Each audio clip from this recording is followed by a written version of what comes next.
politicamente correto, não, porra. O juiz não tem que entrar em pilha de mídia, tem que atuar fazendo justiça.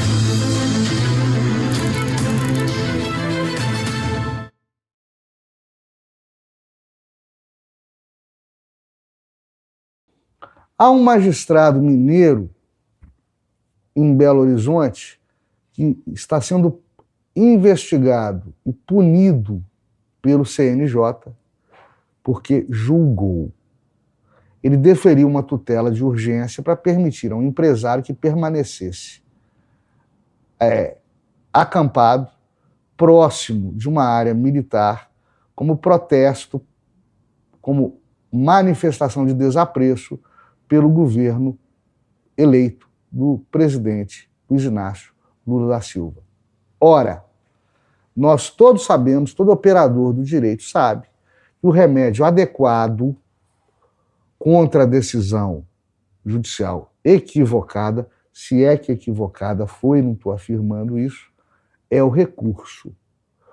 Punir juiz porque decidiu é o completo fim da picada. É para pegar as coisas e ir embora do país. A liberdade individual se assenta na liberdade de jurisdição, na liberdade que possui o juiz de julgar.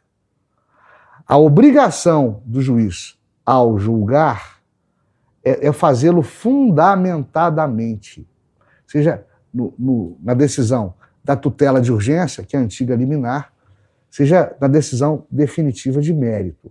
Ou seja, é dizer de onde que ele tirou os argumentos de prova, de fato, de direito, para decidir conforme decidiu.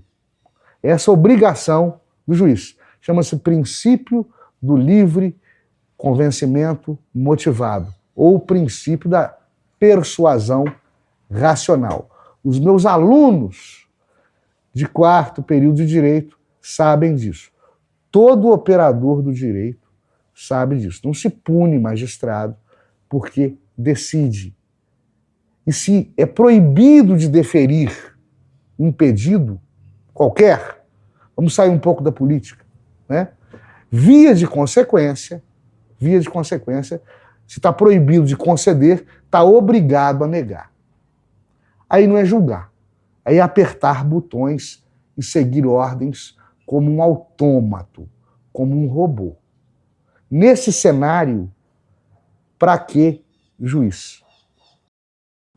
Um jurista antigo, Vicente Hall, dizia, isso são livros de antes da minha época de estudante, dizia que a lei é o que o juiz diz que ela é. O juiz faz do redondo quadrado, do claro escuro, do gordo magro, com a sua caneta. Né? Parece que o Supremo Ministro e presidente do TSE, Alexandre de Moraes, lê e gosta e concorda com Vicente Hall, pois ele, por despacho, negou vigência a parte do trecho do Código de Processo Penal que trata da audiência de custódia e que determina que o juiz da custódia, além de analisar, verificar e assegurar as condições físicas e psicológicas dos presos, também tomará ciência e deliberará imediatamente sobre os pedidos do Ministério Público e da defesa do cidadão indiciado, flagrado e preso. Pois o ministro Alex de Moraes determinou por despacho que os juízes encarregados das audiências de custódia daqueles cidadãos presos em Brasília sob a suspeita da prática de terrorismo, que estes cidadãos não tenham eventuais pedidos de liberdade provisória analisados na audiência de custódia, negando, portanto, vigência à legislação federal. Isso sem ação direta de inconstitucionalidade. Como juiz administrador da justiça, como juiz administração, o Supremo Ministro Alex de Moraes tomou essa decisão. O cenário político brasileiro atual está se assemelhando muito ao episódio histórico da Revolução Francesa, 1789. Eu, particularmente, não sou fã da Revolução Francesa. Acho que o iluminismo que a sedimentou e que foi adotado no Brasil Império e no Brasil da República Velha prejudicou o desenvolvimento histórico da nossa nação. Andaríamos muito melhor seguindo a vertente iluminista, cristã, maçônica da Revolução Americana, embasada na meritocracia, né? Mas ainda assim, a Revolução Francesa nos legou ensinamentos preciosos.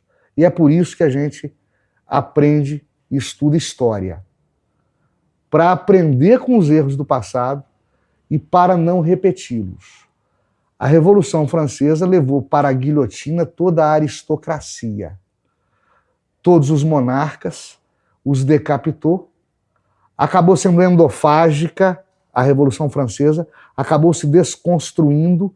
Os próprios revolucionários foram depois, em grande parte, as suas figuras mais proeminentes, foram também condenados à morte e executados.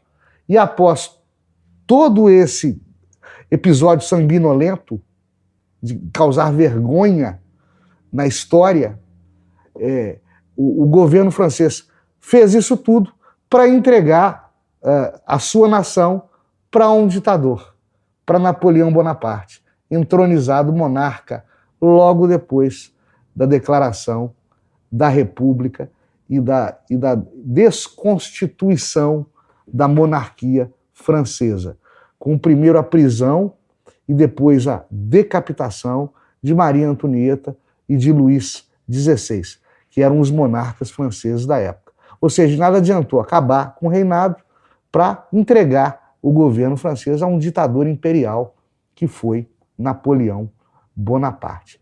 Esses ires e vires da roda dos erros da história me lembra que não adianta bons fundamentos. A tese de que a boa intenção justifica o erro, os fins justificam os meios, já fundamentou as teorias nazistas de Hitler ao encaminhar judeus para campos de extermínio. A ausência de Estado democrático de direito, a insegurança jurídica, o atropelo das leis, o atropelo da Constituição Federal, ainda que por pretensos bons motivos, vai acabar em desordem política generalizada e em desgoverno. Vai acabar nisso. É inexorável. É inexorável. E aqui eu me lembro de uma frase do Maximilien Robespierre, que foi um dos líderes da Revolução Francesa, talvez o seu principal protagonista, e que acabou guilhotinado, condenado à morte e executado. O que disse Robespierre? Lembra-te que em todas as partes em que a justiça não reina, são as paixões dos magistrados que governam. E que o povo mudou de grilhões, mas não de destino. Isso dizia Robespierre, à beira do cadafalso, à beira da execução. E para quem considera que pedir mudanças políticas, que pedir intervenção militar, que se manifestar publicamente, é claro que sem vandalismo, né, constitui por si só crime contra a ordem democrática, vai aqui uma frase do Georges-Jacques Danton, o famoso Danton, advogado, um dos líderes da Revolução Francesa e também condenado à morte e guilhotinado, tá? Danton disse o seguinte, na época, 1789-90, não há nada mais difícil do que definir um crime político.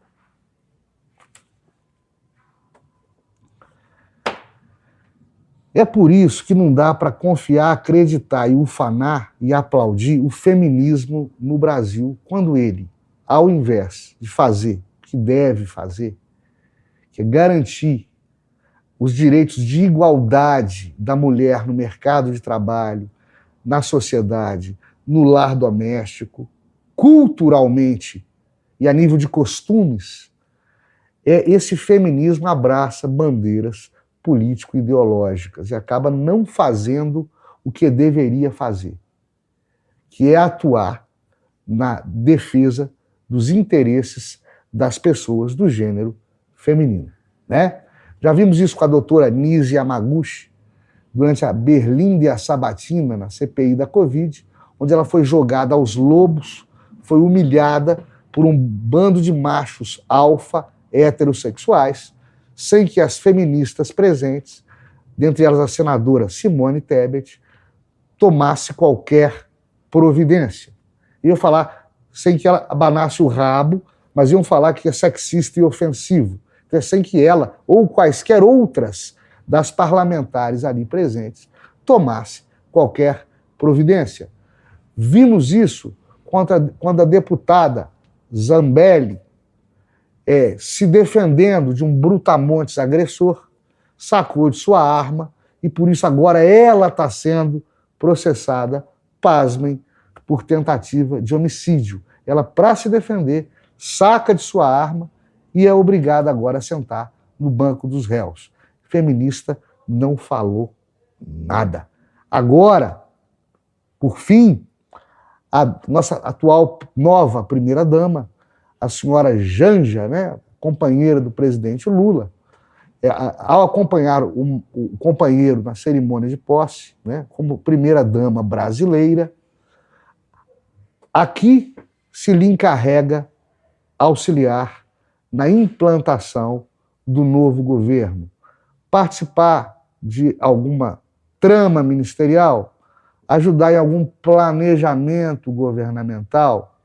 Não. Ela fica responsável por design de interiores, pela decoração e pela vistoria dos móveis e utensílios domésticos do Palácio do Planalto. Ou seja, a estereotipização da mulher como dona de casa. É tudo como eterna dona de casa. É tudo que o feminismo mais condena. Depois crucificam Ciro Gomes, porque em determinado ponto de sua trajetória política, falou que a mulher dele, na época, ela já ajudava dormindo com ele. Crucificam Ciro Gomes. As feministas saem de sarrafo em cima de Ciro Gomes. A Janja vira dona de casa, como primeira-dama, ao invés de ser aproveitada em outro labor mais útil, em outro labor de maior exigência intelectual, e com isso contribui para diminuir a significância feminina perante a nação, e os feministas, as feministas, ficam calados. Nesse ponto, o feminismo é o machismo às avessas.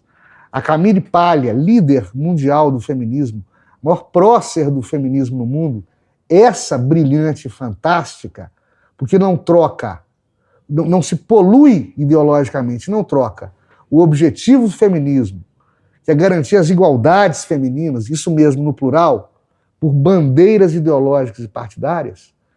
Camille Paglia vocifera, e vocifera com acerto.